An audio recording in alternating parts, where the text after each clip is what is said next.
नमस्कार, news India DT के special programme में आपका स्वागत है। मेरे साथ आज मौजूद है खास शख्स आशीष वाजपेयी जी, जो ज्योतिष और अध्यात्म पर चर्चा करने के लिए स्टूडियो में मौजूद हैं।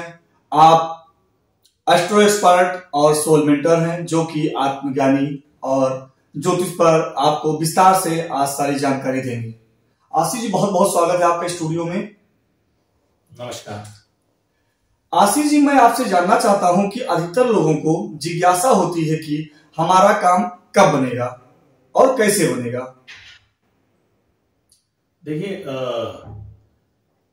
ये एक बहुत बड़ा विषय है एस्ट्रोलॉजी, जिसपे आज हम लोग बात करने के लिए बैठे हैं जी। और कुछ पॉइंट्स हैं जिनके ऊपर मैं प्रकाश डालना चाहता हूं।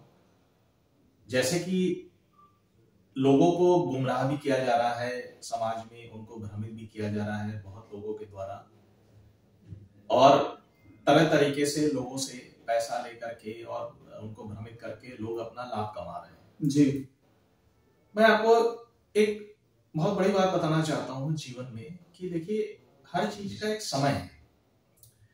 जैसे आप यहाँ आए हैं, इस प्लैनेट पे हम आए हैं, यहाँ पे हमको एक डिवाइन टाइम पे हमको यहाँ पे भेजा गया है जी। हर आदमी को यहाँ पे।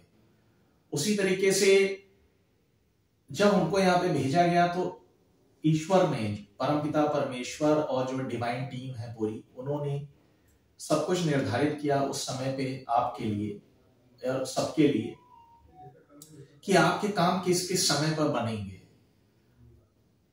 फॉर एग्जाम्पल, जब आप यहाँ पर एक आते हैं बच्चे के रूप में, उसके बाद आप स्कूल जाते हैं, उसका भी एक समय निर्धारित है। फिर आप अपनी हायर स्टडीज के लिए यूनिवर्सिटी और कॉलेज में जाते हैं, तो उसका भी एक समय निर्धारित है। उसके बाद आपका एक निश्चित समय आने पर आपका विवाह होता है, आपकी मैरिज होती है, उसका भी एक समय निर्धारित है। उसके बाद आप पिता बनते हैं, उसका भी एक समय है। तो कहने का मतलब यह है कि देखिए, जो सबसे बड़ी जो चीज है जो ईश्वर ने निर्धारित करी है, आप कहना चाहते हैं महत्वपूर्ण है समय है। जो डिवाइन टाइम है, जो ईश्वरीय समय है, वो बहुत महत्वपूर्ण है। तो आप ट्रस्ट रखिए। सबसे बड़ी बात क्या है कि आप ईश्वर पे, जिस शक्ति को, जिस गॉड को आप मानते हैं, उनसे आप अपना ट्रस्ट बना के रखिए कि मेरा काम अवश्य होगा, लेकिन समय आने पे। जी, समय से पहले कुछ नहीं है। निश्चित समय आने पे आपका काम 100% बनेगा। जी, जो कि एस्ट्रोलॉजी के थ्रू आपके हॉरोस्कोप को देख करके हम ये बता सकते हैं कि वो समय कब आ रहा है आपके जीवन में। आप उस अच्छे समय की आप तैयारी आज से ही शुरू कर दीजिए। जी। फॉर एग्जाम्पल, हमको ये मालूम है कि सो एंड सो डेट से हमारी नौकरी लगने वाली है, या एक ऐसा योग स्टार्स के द्वारा बनाया जा रहा है कि हम एक नौकरी के लिए जीवन में आगे बढ़ने वाले हैं। तो आप उसकी तैयारी आज से ही शुरू कर दीजिए। कहने का मतलब यह है कि आप सर्च करना या कहाँ आपको इंटरव्यू देने जाना है, ये सारी चीजें आप अभी से प्लान करना उसको शुरू कर दीजिए। तो डिवाइन टाइम पे आप ट्रस्ट रखिए, ईश्वर पे आप ट्रस्ट रखिए। समय आने पे आपका काम 100% बन जाएगा। और लोगों के एक सवाल और आपसे जानना चाहेंगे कि लोग जानना चाहते हैं किस प्रकार से काम होता है और आदमी अपनी इच्छाओं की पूर्ति कैसे करता है ज्योतिष के अनुसार। देखिए, अभी मैंने आपको डिवाइन टाइम के बारे में मैंने बता दिया कि ईश्वरीय समय क्या है। अब इसके नेक्स्ट स्टेप पे हम आते हैं, जो मैं अभी आपको पहले भी बता रहा था जी, कि जब हम एस्ट्रोलॉजी के थ्रू जब हम ये देखते हैं कि हमारी, फॉर एग्जाम्पल, हमारी एक मैरिज की डेट आने वाली है, हम परिवार वाले या घर वाले जी, या हम स्वयं अपनी मैरिज के लिए प्लान कर रहे थे कि हाँ एक समय आ रहा है, तो हमको लाइफ में अब सेटल हो जाना चाहिए। जी, जी। तो अब होता क्या है कि फॉर एग्जाम्पल कि जब मान लेते हैं कि आज से 6 महीने के बाद एक ऐसी डेट आ रही है जिसमें स्टार्स इस तरीके की एक सिचुएशन बना रहे हैं कि आपकी मैरिज हो रही है। तो उसमें होता क्या है कि इसकी प्लानिंग वो पहले से ही शुरू हो जाती है। उसको बोलते हैं कि प्रोसेस, मतलब कि उसका जो एक प्रोसेस है वो शुरू हो चुका है। प्रोसेस कैसे शुरू होता है कि आप किसी दिन बैठे हैं, आपने एक न्यूज़पेपर आपने खोला, उसमें मैट्रिमोनियल के लिए तमाम तरीके के ऐड दिए होते हैं, तो आपके पिताजी, आपके परिवार के द्वारा वहां पे कॉल किया जाता है। फिर दो परिवार आपस में बैठते हैं, बातचीत करते हैं और एस्ट्रोलॉजिकल लेवल से उसको मिलाया जाता है।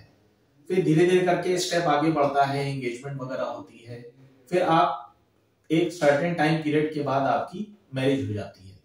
तो ये प्रोसेस है, आप इस प्रोसेस पे भी पूरा विश्वास रखिए कि किस प्रोसेस के थ्रू आपका काम ईश्वर के द्वारा और डिवाइन फोर्सेस और डिवाइन एनर्जीज के द्वारा ये आपका काम करवाया जा रहा है। जी जी। तो इस पे आप विश्वास रखना आपको बहुत जरूरी है।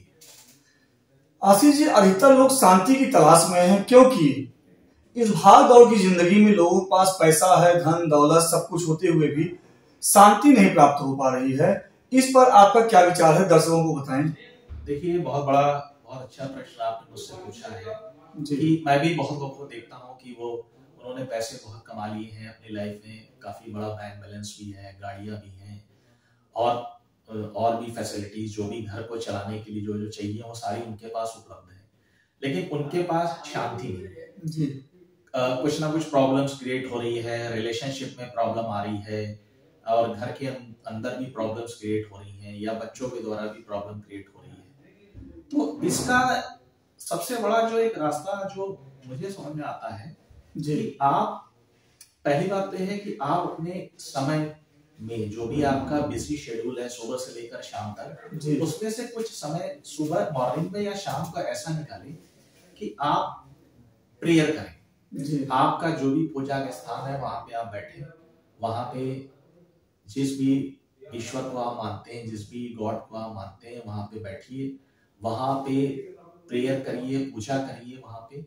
और सेकंड ऑप्शन जो मुझे समझ में आता है कि वो है मेडिटेशन जी, कि आप एक सर्टेन 10-15 मिनट के लिए आप एकदम शांत हो करके जो एक स्थान आपको अच्छा लगता हो आपके अपने घर में, वहां पे आप चाहें तो डोर बंद कर दीजिए जी, और आराम से आप बैठिए अपनी आंखों को बंद करके, एकांत में बिल्कुल आप बैठिए, आप वहां मेडिटेशन करिए। और मेडिटेशन के द्वारा ये 100% मेरी गारंटी है कि आपको पीस जरूर मिलेगा आपके मेंटल लेवल पे, क्योंकि देखिए सब कुछ क्या है कि मेंटल लेवल से सब चल रहा है। अगर हमारा माइंड पीसफुल है तो सारी चीजें आपको शांत और पीसफुल दिखाई देंगी, हर तरफ आपको खुशियां नजर आएंगी जीवन में। लेकिन अगर आप मेंटली डिस्टर्ब हैं तो आपको सब कुछ डिस्टर्ब नजर आएगा। तो अपने माइंड को पीसफुल रखना बहुत जरूरी है। तो meditation is the biggest thing जो मुझे लगता है कि सबको करना चाहिए, इसकी प्रैक्टिस करनी चाहिए और मेडिटेशन के द्वारा ही जो है आप शांति को अपने जीवन में पा सकते हैं। एकाग्रता से ध्यान आपका कहना है। हाँ, आप ध्यान लगाइए और धीरे ध्यान लगाने में जब आप शुरू करेंगे तो स्टार्टिंग में क्या है कि ना आपको थोड़ा सा बोरिंग लगेगा, मतलब कि आपको लगेगा कि अभी तो कुछ हो ही नहीं रहा है या कुछ ऐसा देख नहीं रहा है। लेकिन जब आप मेडिटेशन के लेवल्स पे आप जाएंगे धीरे धीरे और कुछ समय आप देंगे 10 दिन 15 दिन, तो आपको अपने शरीर के अंदर ही एक धीरे धीरे प्रकाश नजर आएगा जी। तो दोस्तों क्या है कि वो प्रकाश जो है वो ईश्वर का ही प्रकाश है जो आपके शरीर के अंदर आपको दिखाई दे रहा है।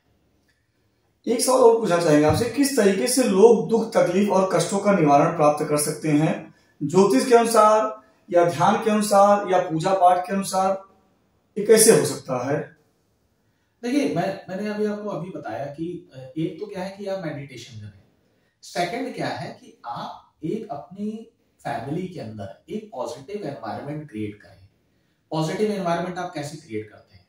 जैसे शाम को आप जब घर पहुंचे जी, तो आप अपने घर के जो भी आपके मेंबर्स हैं तो आप उनको एक सर्टेन टाइम जरूर दीजिए। आप सबके साथ बात करिए या सबको एक साथ ही बैठा करके डाइनिंग टेबल पे या अपने सोफे पे आप सबको बैठाएं और उनसे आप ये डिस्कस करें कि दिन भर में उनका क्या रूटीन रहा, उन्होंने क्या किया जी जी।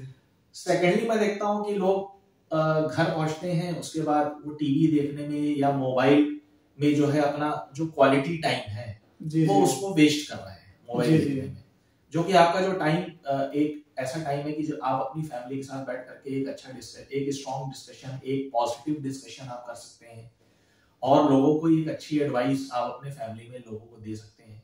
और सबसे बड़ी बात क्या है कि म्यूजिक, मेरा ही मानना है कि जो म्यूजिक आपको अच्छा लगता हो आज शाम को या सुबह के टाइम में आप थोड़ी देर म्यूजिक जरूर सुनें और अपने परिवार में एक म्यूजिक चलाएं, एक पॉजिटिव एनवायरनमेंट क्रिएट करें। जी जी। क्योंकि है क्या कि देखिए नेगेटिविटी हर जगह फैली हुई है और उससे आपको बाहर निकलना है। तो एक म्यूजिक एक ऐसा रास्ता है कि आप म्यूजिक के द्वारा जो है आप आध्यात्मिक सॉन्ग सुन सकते हैं या आप लाइट सॉन्ग सुन सकते हैं, तो वो सुनिए। इसके अलावा जो मेरा मानना है कि आप फैमिली के साथ बाहर जरूर जाएं हफ्ते में 1 दिन के लिए। इससे क्या होगा कि उसमें भी एक पॉजिटिव गुड फीलिंग आपके अंदर आएगी और एक स्ट्रॉन्ग ऑरा जो फैमिली का है वो क्रिएट होगा। मैं ये नहीं कह रहा कि आप मॉल जाएं या बहुत दूर जाएं, आपके घर के आसपास जो पार्क भी है तो आप संडे वाले दिन आप मॉर्निंग में पार्क में जरूर जाएं अपने बच्चों के साथ स्पेशली, और उनके साथ आप वहां पे खेलें कूदें, उनके साथ आप धूप में बैठिए, पार्क का एंजॉय करिए, आप ग्रीनरी देखिए, आप एनवायरनमेंट देखिए और वहां पे फ्रेश एयर आप फील करिए। तो इससे भी क्या है कि एक पॉजिटिव ऑरा आपके अंदर क्रिएट होगा। तो ये करना बहुत जरूरी है। और घर में जो है नेगेटिव बातें करना और फिजूल की बातें करना ये बिल्कुल बंद कर दीजिए। आशीष जी, आखिरी सवाल मेरा आपसे ये है कि समाज में यह भी चर्चा हो रही है कि युग परिवर्तन क्या है, थोड़ा सा इसके बारे में बताएं दर्शकों को हमारे, युग परिवर्तन के बारे में। ये बहुत अच्छा आपने प्रश्न किया है और जो भी स्पिरिचुअल लेवल पे जो लोग जुड़े हुए हैं तो उन सबको ये मालूम है कि युग परिवर्तन जो है वो शुरू हो चुका है। दोस्तों, मैं आपको बहुत डीप में इसके बारे में बता सकता हूँ कि युग परिवर्तन क्या है। जी दोस्तों, जगन्नाथ मंदिर में आज से 500-600 वर्ष पूर्व एक संत थे अच्युतानंद जी महाराज और उनके 5 शिष्य, जिन्होंने कुछ पुस्तकें वहां पे लिखी हैं जो अभी जब वहां पे एक दरवाजा खुला है मंदिर में तो वो पुस्तकें वहां से निकली हैं और मिली हैं। तो उन्होंने जो पुस्तकें वहां पे लिखी आज से 500-600 वर्ष पूर्व संतों के द्वारा जो लिखा गया है, जी जी, तो उस पुस्तक का नाम है भविष्य मालिका। तो भविष्य मालिका में दोस्तों युग परिवर्तन के बारे में लिखा गया है कि उसमें क्लियर डेट्स तक लिखी है कि ये जो मतलब 2018-19 से युग परिवर्तन शुरू होगा और 2035 तक में संपूर्ण युग परिवर्तन पूरे विश्व में हो जाएगा। और बल्कि 15 अप्रैल 2035 से एक नया युग जिसको कि सतयुग कहा जा रहा है तो वो लागू हो जाएगा, वो शुरू हो जाएगा। तो ये युग परिवर्तन है। और इस युग परिवर्तन में मैं आप सबसे एक रिक्वेस्ट करना चाहता हूँ कि आप लोग क्या करें। जी दोस्तों देखिए, ईश्वर के द्वारा बहुत समय सबको दिया गया कि आप अपनी चीजों को करेक्ट कर लें। कहने का मतलब है कि अगर आप गलत रास्ते पे जा रहे हैं तो आप सही रास्ते पे आ जाएं। जी जी, आप धर्म के रास्ते पे आ जाएं, अधर्म के रास्ते पे ना जाएं। एक पॉजिटिव माइंडसेट के साथ आप आगे बढ़ें और अपने धर्म को फॉलो करें। और ये समय बहुत ये दिया गया और अभी भी दोस्तों एक ऐसा ये एक क्रिटिकल टाइम चल रहा है। आप देखते होंगे, आप देख रहे हैं कि पूरे वर्ल्ड में कहीं ना कहीं कुछ वॉर चल रही है, युद्ध का माहौल बना हुआ है और बीमारियां भी जो है बढ़ रही हैं। आप देखते हैं कि हर महीने जो है एक नई बीमारी हमारे समाज में आ रही है और जो यंग लोग भी हैं तो उनको भी प्रॉब्लम्स आ रही है। पहले क्या होता था कि लेट 60s 70s में जाके कुछ ना कुछ समस्याएं, प्रॉब्लम्स, शारीरिक बीमारी लोगों को होती थी, लेकिन आज यंग लेवल पर भी बीमारियां हो रही हैं। बहुत बहुत धन्यवाद आपको आशीष जी।